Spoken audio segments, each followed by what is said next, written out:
الحمد لله نحمده ونستعينه ونستغفره ونؤمن به ونتوكل عليه ونعوذ بالله من شرور أنفسنا ومن سيئات أعمالنا من يهده الله فلا مضل له ومن يضلله فلا هادي له ونشهد أن لا إله إلا الله وحده لا شريك له ونشهد أن سيدنا ومولانا محمدا عبده ورسوله صلى الله تعالى عليه وعلى آله وأصحابه وبارك وسلم تسليما كثيرا كثيرا. أما بعد فقد قال الله تعالى في القرآن المجيد والفرقان الحميد: فأعوذ بالله من الشيطان الرجيم بسم الله الرحمن الرحيم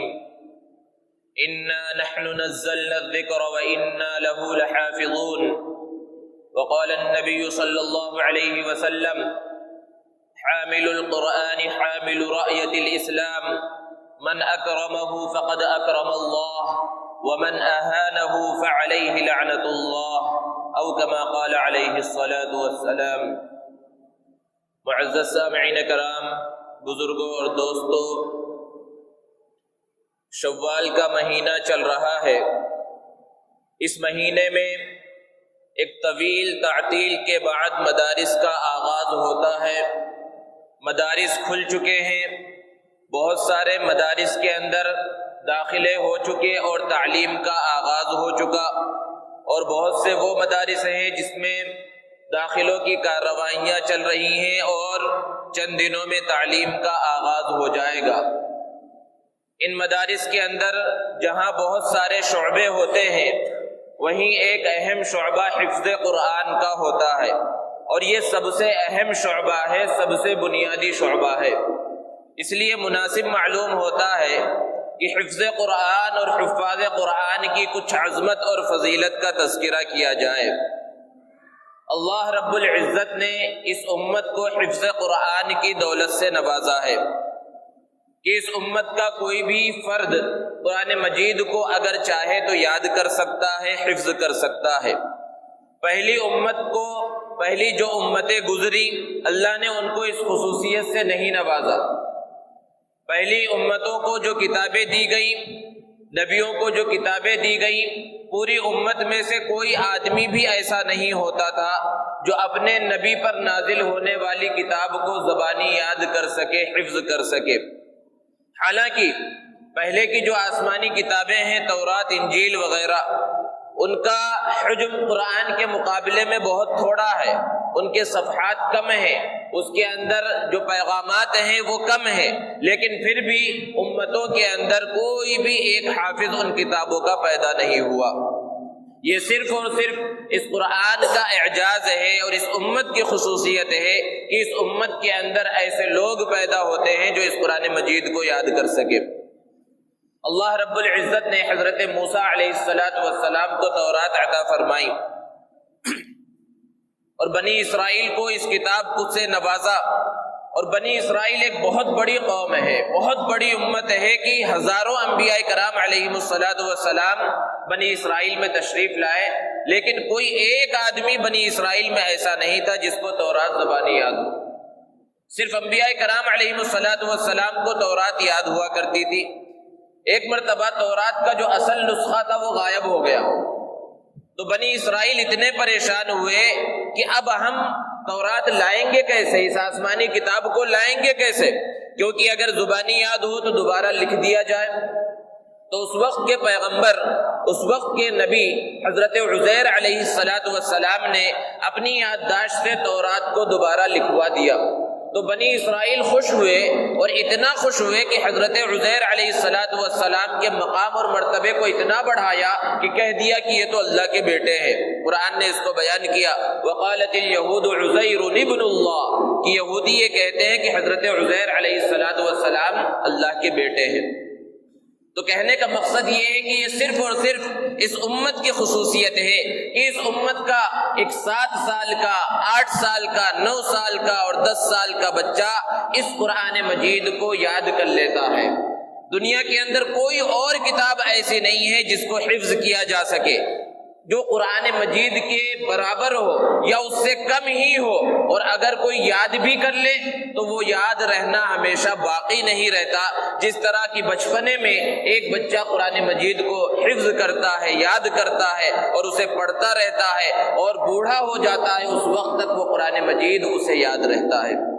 یہ صرف اور صرف قرآن مجید کا اعجاز ہے، قرآن مجید کی خصوصیت ہے۔ اللہ رب العزت نے ارشاد فرمایا انا نحن نزلنا الذکر وانا له لحافظون، کہ بے شک ہم نے اس قرآن مجید کو نازل کیا ہے اور ہم ہی اس کی حفاظت کرنے والے ہیں۔ اللہ نے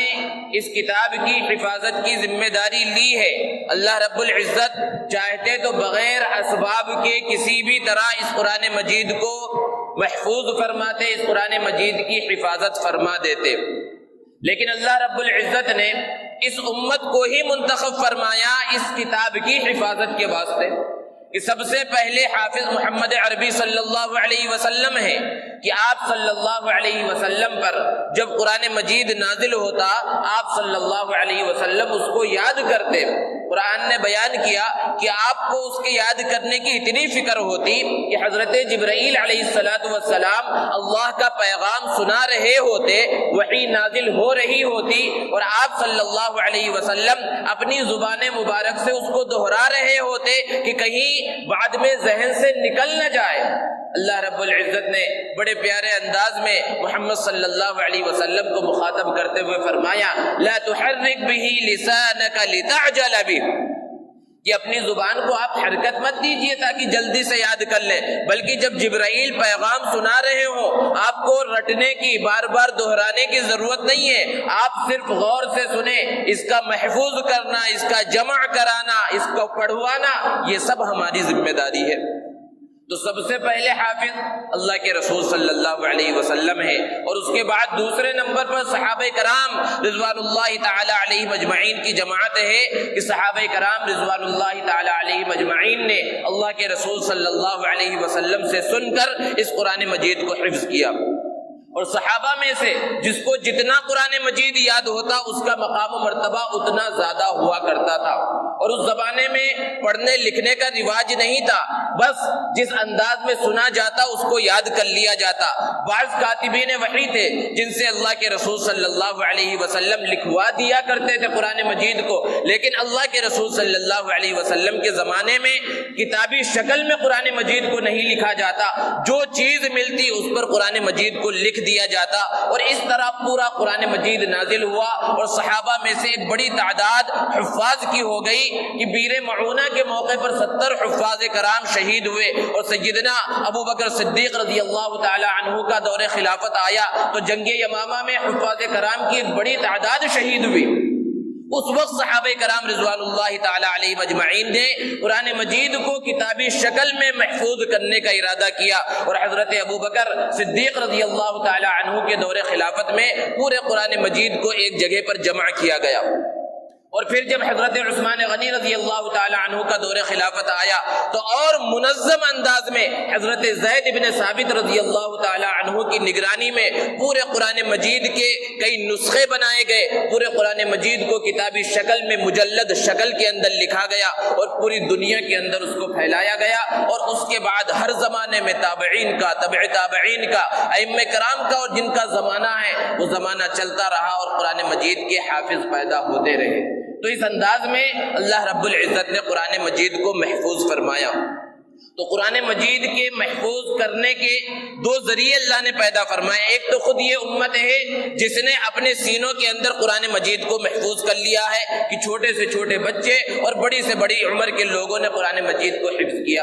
اور دوسرا جو ذریعہ ہے یہ مصاحف ہے، یہ قرآن مجید کے نسخے ہیں جو ہر جگہ پر آپ کو نظر آتے ہیں، ہر گھر کے اندر موجود رہتے ہیں، اس سے بھی قرآن مجید کی حفاظت ہوتی ہے، لیکن ان نسخوں کے ذریعے، ان قرآن مجید کے ذریعے قرآن مجید کی حفاظت صرف قیامت سے پہلے تک ہوگی، کیونکہ اللہ کے رسول صلی اللہ علیہ وسلم نے قیامت کی نشانیوں میں سے بیان فرمایا کہ جب قیامت کا زمانہ قریب آئے گا تو قرآن مجید کو اٹھا لیا جائے گا۔ اس کا یہ مطلب نہیں ہے کہ یہ جو مساجد میں اور گھروں کے اندر اور دکانوں میں اور مختلف مقامات پر قرآن مجید کے نسخے ہیں یہ آنن فانن آسمان کی طرف اٹھا لیے جائیں گے، یہ مطلب نہیں ہے، بلکہ مفسرین نے اس کی وضاحت کی کہ اس کا مطلب یہ ہے کہ اس کے اندر جو الفاظ لکھے ہوئے ہیں یہ الفاظ مٹ جائیں گے اور سفید اوراق باقی رہ جائیں گے، تو ان مصاحف کے ذریعے جو حفاظت ہوگی وہ قیامت کے زمانے سے پہلے تک ہوگی، لیکن حفاظ کے ذریعے اور ان بچوں کے ذریعے جو حفاظت ہوگی وہ ہمیشہ کے واسطے ہوگی۔ اسی لیے اگر پوری دنیا سے قرآن مجید کے نسخوں کو ختم کر دیا جائے، جیسا کہ بہت سی مرتبہ ہم خبروں میں سنتے ہیں اور پڑھتے ہیں کہ فلاں مقام پر کسی پادری نے اور کسی شخص نے قرآن مجید کو جلانے کی کوشش کی، پوری دنیا سے اگر قرآن مجید کو ختم کر دیا جائے تب بھی قرآن مجید کو ختم نہیں کیا جا سکتا۔ یہ جو چھوٹے چھوٹے بچے جو ہزاروں اور لاکھوں اور کروڑوں کی تعداد میں موجود ہیں، جن کے سینوں کے اندر قرآن مجید محفوظ ہے، ان کو کیسے ختم کیا جائے گا؟ انگریز جب ہندوستان میں آیا اور یہاں پر قابض ہو گیا تو جو بڑے بڑے پادری تھے انہوں نے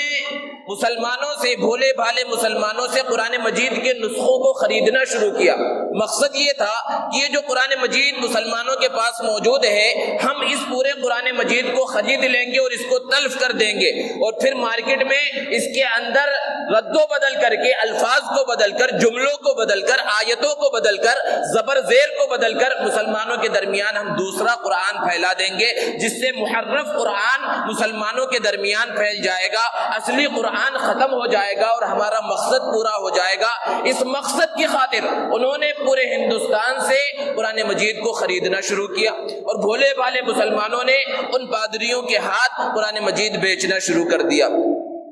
ایک عالم کو جب پتا چلا تو اس نے ان پادریوں سے کہا کہ آپ جس مقصد کے خاطر یہ کام کر رہے ہیں اور اتنا پیسہ خرچ کر رہے ہیں، آپ کا یہ مقصد تو پورا ہو نہیں رہا، پھر یہ کام کیوں کر رہے ہیں؟ ان پادریوں نے پوچھا کیوں نہیں پورا ہو رہا؟ تو عالم نے ایک 10 سال کے بچے کو بلایا اور اس سے کہا فلاں جگہ سے قرآن مجید پڑھنا شروع کر، تو اس بچے نے فر وہاں سے پڑھنا شروع کیا۔ اس کے بعد 9 سال کے ایک بچے کو بلایا، اس سے کہا فلاں جگہ سے پڑھنا شروع کرو، اس نے پڑھنا شروع کر دیا۔ پھر 8 سال کے بچے کو بلایا، پھر 7 سال کے بچے کو بلایا، اور ہر ایک سے قرآن کے مختلف مقامات سے پڑھنے کے لیے کہا، اور ان بچوں نے پڑھنا شروع کر دیا۔ تو اس عالم نے ان پادریوں سے کہا کہ تم قرآن مجید کے نسخوں کو بدل ڈالو اور قرآن مجید کے اندر جملوں کو اور الفاظ کو اور آیتوں کو بدل کر مارکیٹ کے اندر پیش کر دو۔ صرف ایک 7 سال کا بچہ سامنے آ کر کھڑا ہوگا اور اس قرآن مجید کے اندر جو غلطیاں ہیں ان سب غلطیوں کو ختم کر کے ایک نیا قرآن مجید صحیح انداز میں دنیا کے سامنے پیش کر دے گا۔ اس لیے تمہارا اتنا پیسہ خرچ کرنا اور اتنی محنت کرنا، اس سے کچھ بھی فائدہ ہونے والا نہیں ہے۔ تو ان پادریوں نے یہ کام کرنا چھوڑ دیا، اور یہ حقیقت ہے دوستو کہ قرآن مجید اللہ رب العزت نے بہت آسان کر دیا۔ اللہ نے خود بیان فرمایا وَلَقَدْ يَسَّرْنَا الْقُرْآنَ لِلذِّكْرِ فَهَلْ مِن مُدَّكِرٍ، کہ ہم نے اس قرآن مجید کو یاد کرنے کے لیے آسان کر دیا ہے، کوئی سمجھنے والا ہے، کوئی یاد کرنے والا؟ تو یہ قرآن مجید یاد کرنے کے واسطے حفظ کے لیے بہت آسان ہے، لیکن بعض لوگ اس کا مطلب یہ سمجھتے ہیں کہ قرآن مجید کا سمجھنا بھی بہت آسان ہے، اور 1-2 کتابیں پڑھ لی اور تھوڑی سی عربی کو سیکھ لیا، اب قرآن مجید کی تفسیر کرنے بیٹھ گئے اور قرآن مجید کو سمجھانا شروع کر دیا۔ اگر اچھے سے سمجھا ہے اور سمجھا رہے ہیں تب تو کوئی مسئلہ نہیں، کیونکہ قرآن مجید کو صرف پڑھنا ہی نہیں ہے، اس کو سمجھنا بھی ہے، اس پر عمل بھی کرنا ہے، یہ پوری زندگی کا نظام ہے۔ لیکن ہر ایرا غیرہ یہ سمجھنے لگے کہ میں قرآن کا مفسر ہوں، میں ڈکشنری دیکھ کر اور ترجمہ دیکھ کر جو ہے قرآن کا مفسر بن جاؤں گا، اور قرآن میں اپنی رائے پیش کرنے لگے، تو یہ مطلب اس آیت کریمہ کا نہیں ہے۔ مشہور اور معتبر مفسرین کرام کی تفسیر کو اٹھا کر دیکھے کہ اس آیت کریمہ کی تفسیر کو انہوں نے کس انداز میں بیان کیا ہے کہ اس کو پڑھنا، اس کی تلاوت کرنا، اس کو حفظ کرنا بہت آسان ہے، لیکن جہاں تک سمجھنے کا معاملہ ہے، اگر سمجھنا بھی بہت آسان ہوتا تو صحابہ کرام رضوان اللہ تعالی علیہم اجمعین جو اس قرآن کے پہلے مخاطب ہے وہ تو عربی جاننے والے تھے، ان کو الگ سے سمجھانے کی ضرورت ہی نہیں تھی۔ جب قرآن اللہ کے رسول صلی اللہ علیہ وسلم نے پڑھ دیا، اب وہ خود بخود سمجھ گئے، لیکن اللہ کے رسول صلی اللہ علیہ وسلم کے اس دنیا میں بھیجے جانے کے ایک مقصد کو اللہ نے بیان فرمایا، وَيُعَلِّمُهُمُ الْكِتَابُ، کہ ایک مقصد اللہ کے رسول صلی اللہ علیہ وسلم کا تعلیم کتاب بھی ہے، تلاوت کتاب ہے، تلاوت کتاب سے ہی صرف کام نہیں چلے گا بلکہ تعلیم کتاب قرآن مجید کو سکھلانا بھی ہے۔ اس سے یہ بات سمجھ میں آئی کہ اس کو سمجھنے کے واسطے گہرے علوم کی ضرورت ہے۔ تو بہرحال قرآن مجید کو لوگوں نے محفوظ کیا اور الگ الگ انداز میں محفوظ کیا۔ آج جو انٹرنیٹ کا زمانہ ہے اور مختلف ویب سائٹیں ہیں اور مختلف گروپ اور پیجز ایسے بنے ہوئے ہیں کہ کسی انداز میں قرآن مجید کے اندر تحریف کی جائے۔ آپ حضرات کی نظروں کے سامنے بھی بہت سی ایسی تصویریں گزرتی ہوں گی جس میں قرآن مجید کی آیتوں میں رد و بدل کیا گیا ہے، یؤمنون کی جگہ یفلحون لکھ دیا گیا اور فلاں لفظ کی جگہ فلاں لفظ لکھ دیا گیا۔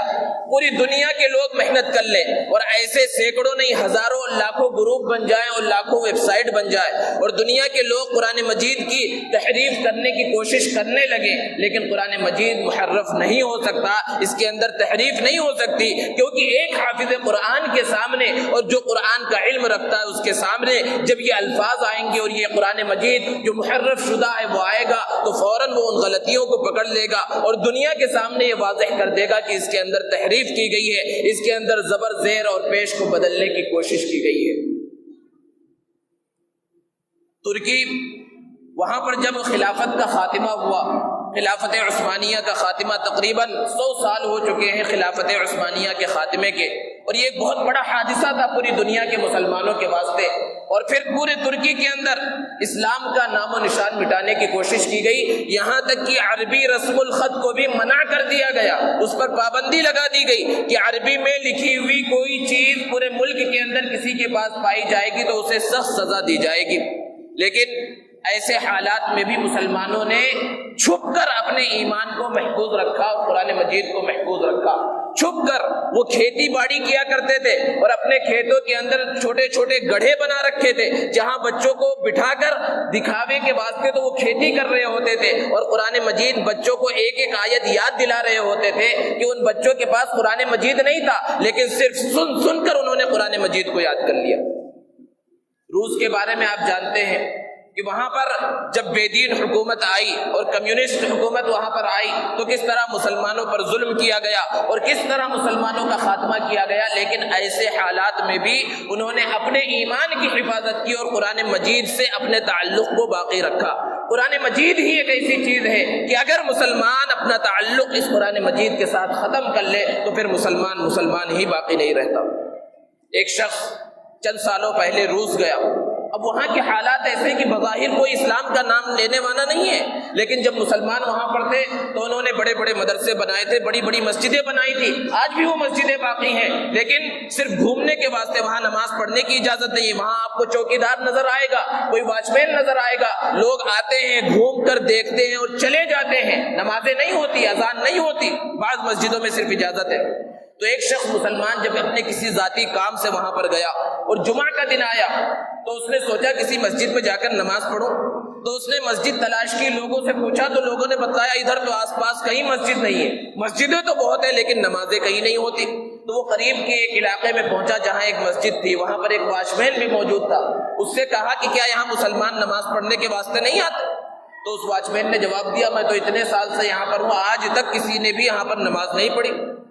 تو اس واچ مین سے اس شخص نے کہا، مسلمان نے جو دوسرے ملک سے وہاں پر آیا تھا، کہ مجھے یہاں پر اذان دینے کی اجازت دو، نماز پڑھنے کی اجازت دو، میں اکیلا نماز پڑھ لوں گا۔ تو اس واچ مین نے کہا یہاں پر نماز پڑھنا، اذان دینا منع ہے، اپنی ذمہ داری پر، اپنے رزق پر اگر تم پڑھنا چاہتے ہیں تو پڑھ لو، اگر پکڑے جاؤ گے تو تمہیں جیل میں ڈال دیا جائے گا، میں اس کا ذمہ دار نہیں ہوں گا۔ تو اس شخص نے کہا ٹھیک ہے، اور وہاں پر اس نے بغیر مائک کے، بغیر کسی چیز کی اذان دینا شروع کیا۔ جب اذان کی آواز محلے میں گونجی تو بہت سے لوگ وہاں پر جمع ہو گئے اور تعجب سے اس شخص کو دیکھ رہے ہیں کہ یہ کون ہے جو اذان دے رہا ہے۔ جب یہ اذان سے فارغ ہو گیا اور خود اکیلے اس نے نماز پڑھی تو لوگ قریب آئے اور آہستہ سے کہا کہ ہم سب مسلمان ہیں، ہمارے گھر چلو، تمہاری چائے کی دعوت ہے، ناشتہ کرو اور پھر اپنے بارے میں بتاؤ۔ تو اس شخص نے یہ سوچا کہ لوگوں سے ان کے حالات سننے کا موقع ملے گا، ان کی دعوت قبول کرنی چاہیے، اور ان کے گھر پر چلا گیا۔ تو وہاں پر دیکھا کہ بہت سارے بچے بھی ہیں اور بہت ساری عورتیں جو پیچھے کے حصے میں ہیں، اور بہت سارے لوگوں نے اسے گھیر لیا اور سب کہنے لگے کہ ہم سب مسلمان ہیں اور ہم سب حافظ ہیں، ہم سب کو قرآن مجید یاد ہے اور اپنے گھروں میں ہم نماز پڑھتے ہیں، اور یہ جو چھوٹے چھوٹے بچے ہیں 7 سال 8 سال اور 10 سال کی عمر کے، ان سب کو بھی قرآن مجید یاد ہے۔ تو یہ شخص کہتا ہے کہ مجھے بڑا تعجب ہوا، چھوٹی سی قرآن مجید جو جیب میں رکھی جاتی ہے وہ میرے جیب کے اندر موجود تھی، میں نے اس کو نکالا اور ایک بچے کے سامنے کہا کہ چلو اچھا تم اگر کہتے ہو کہ تم سب قرآن مجید کو جانتے ہو تو یہاں سے پڑھنا شروع کرو، ایک آیت پر اس نے ہاتھ رکھی۔ تو بچہ تعجب سے دیکھ رہا ہے، پڑھ نہیں رہا ہے۔ تو اس شخص نے یہ سوچا کہ ابھی تو یہ خود کہہ رہے تھے کہ یہ سب قرآن مجید کے حافظ ہیں، لیکن قرآن مجید تو پڑھنا ہی نہیں جانتے۔ تو پھر جب بڑے لوگوں نے یہ منظر دیکھا تو انہوں نے کہا کہ انہوں نے تو اپنی زندگی میں ان بچوں نے قرآن مجید کو دیکھا ہی نہیں ہے، تو یہ قرآن مجید کو دیکھ کر کیا پڑھ سکیں گے؟ آپ کوئی آیت ان کے سامنے سنائیے اور کہیے کہ یہاں سے پڑھو، اس کے بعد دیکھیے۔ تو اس شخص نے قرآن مجید کی ایک آیت کو پڑھا اور ایک بچے سے کہا یہاں سے پڑھنا شروع کرو، اب اس نے پڑھنا شروع کر دیا حافظوں کے انداز میں۔ مختلف بچوں سے اس طرح کے سوالات کیے کہ قرآن مجید کو دیکھ کر عربی سمجھنے والا کوئی نہیں ہے، عربی کو دیکھ کر پڑھنے والا کوئی نہیں، لیکن آیتیں جب بولی جا رہی ہے وہ فر پڑھنا شروع کر رہے ہیں۔ اب اس شخص نے کہا کہ مجھے تو بڑا تعجب ہوا کہ آخر یہ کیا ماجرا ہے۔ تو ان لوگوں سے پوچھا تو ان لوگوں نے بتلایا کہ جب یہاں کمیونسٹ حکومت آئی اور قرآن مجید پر پابندی لگا دی گئی اور علماء اور صلحاء جو لوگ تھے انہوں نے بھی اپنی وضع قضا کو بدل لیا لیکن اپنے ایمان کو باقی رکھا۔ کوئی درزی بن گیا، کسی نے کچھ کام شروع کر دیا، لیکن اپنے گھر کے اندرونی علاقے میں کچھ ایسے کمرے، خفیہ کمرے بنائے جس کے اندر وہ بچوں کو تعلیم دیا کرتے تھے۔ ہم اپنے بچوں کو کام کرنے کے واسطے، کام سیکھنے کے واسطے ان کے پاس بھیجتے، ان علماء کے پاس جنہوں نے اپنا پڑھنا لکھنا اور پڑھانا لکھانا بظاہر چھوڑ رکھا تھا اور کچھ کام دھندوں میں لگے ہوئے تھے، کسی نے کرانے کی دکان کھول لی، کسی نے درزی کی دکان کھول لی، لیکن اندر بچے کو بٹھا دیتے، باہر اپنا کام کر رہے ہوتے، پولیس والے چکر بھی لگا رہے ہوتے اور یہ اندر جاتے اور 5 منٹ میں بچے کو ایک آیت رٹا دیتے زبانی، اور وہ بچہ وہ رٹتا رہتا۔ اس طرح ان بچوں نے پورے قرآن مجید کو حفظ کر لیا۔ ذرا تصور کیجئے کہ قرآن مجید ایسی عظیم کتاب ہے کہ کس طرح مشکل حالات میں بھی لوگوں نے اس کو یاد کیا، اس کو محفوظ کیا، اور جن کو اللہ نے آنکھیں دی ہیں، جن کو بصارت سے نوازا ہے، ان کا یاد کرنا تو سمجھ میں آتا ہے۔ آپ نے بارہا سنا ہوگا اور دیکھا ہوگا کہ جن کو اللہ نے اس نعمت سے محروم رکھا ہے، بصارت سے محروم رکھا ہے، جو نابینا ہیں، جن کو آنکھوں سے دکھائی نہیں دیتا، وہ بھی قرآن مجید کو حفظ کر لیتے ہیں۔ بہت سارے ہمارے ملک کے اندر ایسے لوگ موجود ہیں، اور چند سال پہلے کرناٹک کے بعض علاقوں کے اندر ایسے مسابقے بھی ہوئے، مقابلے۔ آپ نے مدرسوں کے طلباء اور حفاظ کرام کا مسابقہ بہت سنا ہوگا کہ مدرسوں کے طلباء کا قرآن مجید کا مسابقہ ہو رہا ہے، پورے ملک کا مسابقہ ہوتا ہے، پورے شہر کا مسابقہ ہوتا ہے، اور اول دوم اور سوم آنے والوں کو بڑے بڑے انعامات سے نوازا جاتا ہے۔ لیکن صرف نابینا حافظوں کے بھی مسابقے ہوئے، اور پورے ملک سے بڑے بڑے حافظ جو نابینا ہیں، جن کو آنکھوں سے دکھائی نہیں دیتا، وہ اس پروگرام کے اندر شریک ہوئے۔ پوری دنیا نے اس پروگرام کو دیکھا اور قرآن مجید کے اعجاز کو دیکھا کہ کس طرح وہ نابینا حافظ قرآن جو دیکھ ہی نہیں سکتے، انہوں نے قرآن مجید کو حفظ کر لیا۔ یہ صرف اور صرف اللہ رب العزت کا فضل ہے، اللہ کا کرم ہے۔ ایسے حفاظ کرام کے واسطے نبی کریم صلی اللہ علیہ وسلم نے جو فضائل بیان فرمائے احادیث مبارکہ کے اندر موتیوں کی طرح بکھرے ہوئے ہیں۔ اللہ کے رسول صلی اللہ علیہ وسلم نے ارشاد فرمایا ان للہ اہلین من الناس، کہ لوگوں میں سے کچھ خاص لوگ ہیں جو اللہ والے ہیں۔ صحابہ نے پوچھا من ہم یا رسول اللہ کے رسول وہ کون لوگ ہیں؟ آپ صلی اللہ علیہ وسلم نے ارشاد فرمایا ہم اہل القرآن، کہ وہ قرآن والے ہیں، جو قرآن کو حفظ کرتے ہیں، قرآن مجید کو پڑھتے ہیں، قرآن مجید کو سمجھتے ہیں، قرآن مجید پر عمل کرنے والے ہیں۔ اور ایک حدیث میں اللہ کے رسول صلی اللہ علیہ وسلم نے ارشاد فرمایا اذا احب احدکم ان یحدث ربہ فلیقرأ القرآن، کہ اگر تم میں سے کوئی شخص یہ چاہتا ہے کہ اپنے پروردگار سے بات کرے، اپنے پروردگار سے کلام کرے، تو اسے چاہیے کہ وہ قرآن مجید پڑھے۔ اور ایک حدیث میں اللہ کے رسول صلی اللہ علیہ وسلم نے ارشاد فرمایا حامل القرآن حامل رعیت الاسلام من اکرمہ فقد اکرم اللہ ومن اہانہ فعلیہ لعنت اللہ، کہ حافظ قرآن، عامل قرآن اسلام کے جھنڈے کو اٹھانے والا ہے، جس نے اس کا اکرام کیا، اس کی عزت کی، اس نے اللہ کا اکرام کیا، اور جس نے اس کی بے عزتی کی، اس کی توہین کی، اس کی تحقیر کی، اس کو برا بھلا کہا، اس نے اللہ رب العزت کی توہین کی۔ اور ایک حدیث میں اللہ کے رسول صلی اللہ علیہ وسلم نے ارشاد فرمایا حملۃ القرآن اولیاء اللہ من عاداہ فقد عاد اللہ ومن والاہم فقد والا اللہ، کہ جو حفاظ قرآن ہیں اور قرآن مجید کو جاننے اور سمجھنے والے ہیں وہ اللہ کے دوست ہیں، جس نے ان سے دشمنی رکھی اس نے اللہ سے دشمنی رکھی، اور جس نے ان سے دوستی رکھی اس نے اللہ سے دوستی رکھی۔ اور ایک حدیث میں اللہ کے رسول صلی اللہ علیہ وسلم نے ارشاد فرمایا فضل حملۃ القرآن علی من لم يحملہ کفضل الخالق علی المخلوق، کہ حافظ قرآن کی فضیلت غیر حافظ قرآن پر ایسے ہی ہے جیسے کہ اللہ کی فضیلت ہے ساری مخلوقات پر۔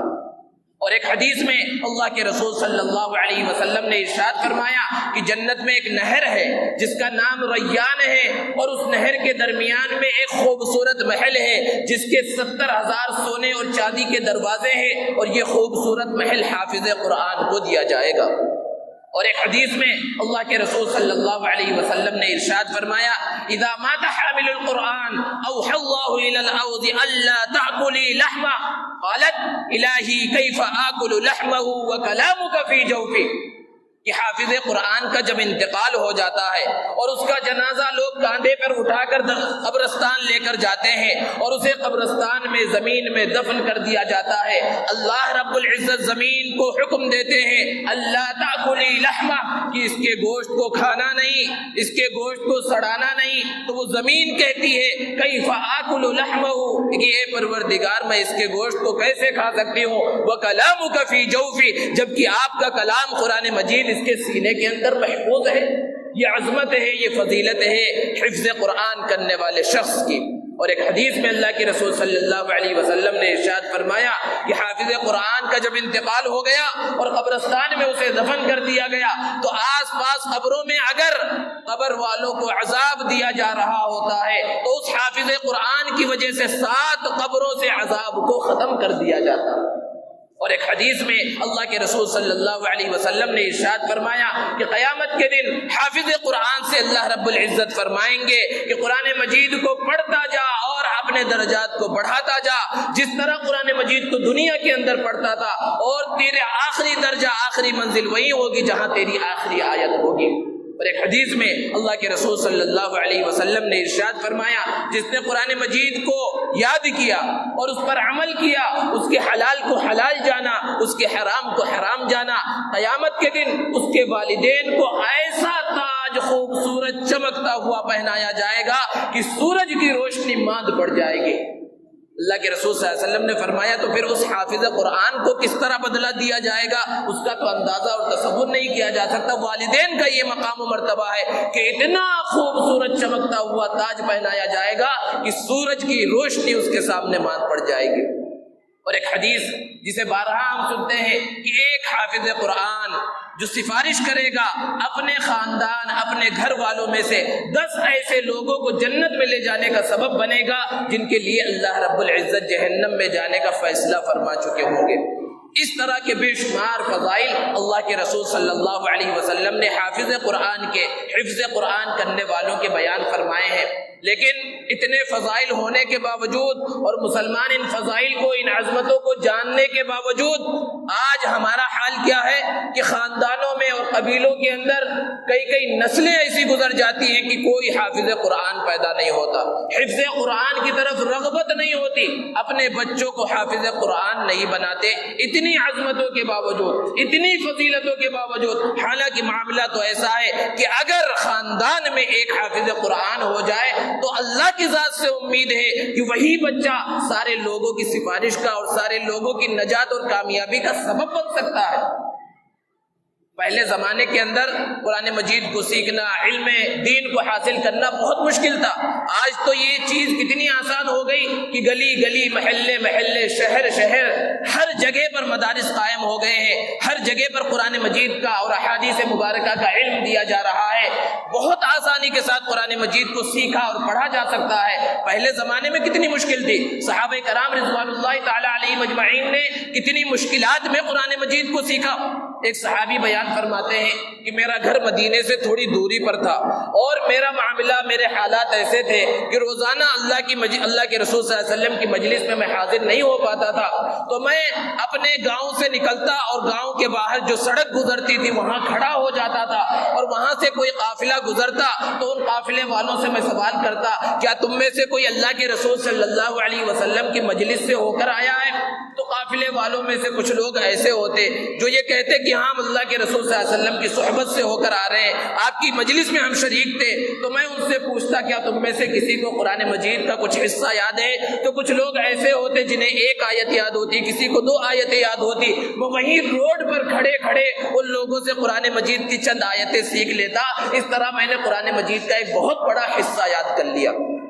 تو یاد کرنے والوں نے اور قرآن مجید سیکھنے والوں نے، قرآن مجید حفظ کرنے والوں نے مشکل حالات میں بھی قرآن مجید کو سیکھا، پڑھا اور قرآن مجید سے اپنے تعلق کو جوڑا، اور وہ دنیا میں بھی کامیاب ہوئے اور آخرت میں بھی کامیاب ہوئے۔ آج جبکہ معاملات بہت آسان ہو گئے، ماحول سازگار ہے، حالات سازگار ہیں، ہمیں بھی قرآن مجید کی طرف متوجہ ہونے کی ضرورت ہے۔ اپنی اولاد کو جہاں دنیا کی اعلیٰ سے اعلیٰ تعلیم دے، وہیں اپنے بچوں کو قرآن مجید کا علم بھی دے، قرآن مجید کا حافظ بھی بنائے۔ اور ضروری نہیں ہے کہ صرف بچوں کو قرآن مجید کا حافظ بنایا جائے، بڑے لوگ بھی قرآن مجید یاد کر سکتے ہیں۔ آپ کے سامنے مثالیں موجود ہیں۔ چند سالوں پہلے پورے نیوز چینلوں پر یہ دکھایا گیا کہ 90 سال کا ایک بوڑھا شخص ہے، اس نے 90 سال کی عمر ہونے کے بعد قرآن مجید کو حفظ کرنا شروع کیا، اور چند سالوں کے اندر اس نے قرآن مجید کو یاد کر لیا، تو اسے ایک جلسہ کر کے اعزاز و اکرام سے نوازا گیا۔ تو عمر کی قید نہیں۔ ہاں یہ الگ بات ہے کہ بچوں کا ذہن اور حافظہ مضبوط ہوتا ہے، بچپنے میں اچھے سے یاد ہوتا ہے، لیکن روزانہ بھی اگر کوئی تہیہ کر لے اور ارادہ کر لے، ایک ایک آیت ہی یاد کرتا رہے، صرف دن میں ایک آیت یاد کرے، 15 16 سال اور 20 سال گزریں گے، وہ پورے قرآن مجید کا حافظ بن جائے گا۔ لیکن شرط یہ ہے کہ ہم اس کی عظمت اہمیت کو سمجھے تو، لیکن اس کی عظمت اور اہمیت چونکہ ادھار ہے، یہ نظروں میں، ہماری نظروں سے اس کو دکھائی نہیں دے رہا ہے، آخرت میں ملنے والی ہے، اس لیے اس کی طرف ہماری رغبت نہیں ہوتی۔ اب جن کے بچے ایسے ہیں جو بڑے ہو چکے ہیں اور اب اس مرحلے میں نہیں ہے کہ وہ قرآن مجید کو حفظ کر سکے، یا ان کی اولاد نہیں ہے، یا اولاد اب اس لائق نہیں ہے، یا خاندان میں کوئی پڑھا لکھا نہیں ہے، تب بھی وہ اس فضیلت کو حاصل کر سکتے ہیں کہ مدارس کے اندر بہت سے ایسے بچے ہوتے ہیں جو گھریلو اعتبار سے کمزور ہوتے ہیں، ان کے والدین اس لائق نہیں ہوتے، ان کے سرپرست حضرات اس لائق نہیں ہوتے کہ اپنے بچے کا خرچ چلا سکے، تو ان کے کفیل بن جائے۔ وہ بچہ جتنے سال تک حفظ کر رہا ہے اس کا خرچہ اپنے اوپر لے لے۔ اللہ کی ذات سے امید ہے کہ وہ بچہ جب تک حفظ کرتا رہے گا آپ کو ثواب ملے گا، اور کل قیامت کے دن آپ کی نجات کا ذریعہ بنے گا۔ تو مختلف مدارس کے اندر اس کا نظام بھی ہوتا ہے کہ کفالت حفظ کے نام پر کہ بچوں کے جو مدارس کے اندر پڑھ رہے ہیں ان کی کفالت لے لی جائے، اور ماہانہ 1000 1200 1500 مختلف مدارس کے اعتبار سے جو ہوتے ہیں اس کے اندر اپنا حصہ لگایا جائے۔ اور آپ کی مسجد کے تحت یہاں مدرسہ چل رہا ہے، اس کے اندر بھی تعاون کریں۔ خود اپنے بچوں کو، سب سے بڑا تعاون ہے کہ اپنی اولاد کو، اپنے نونہالوں کو اس مدرسے میں اور دنیا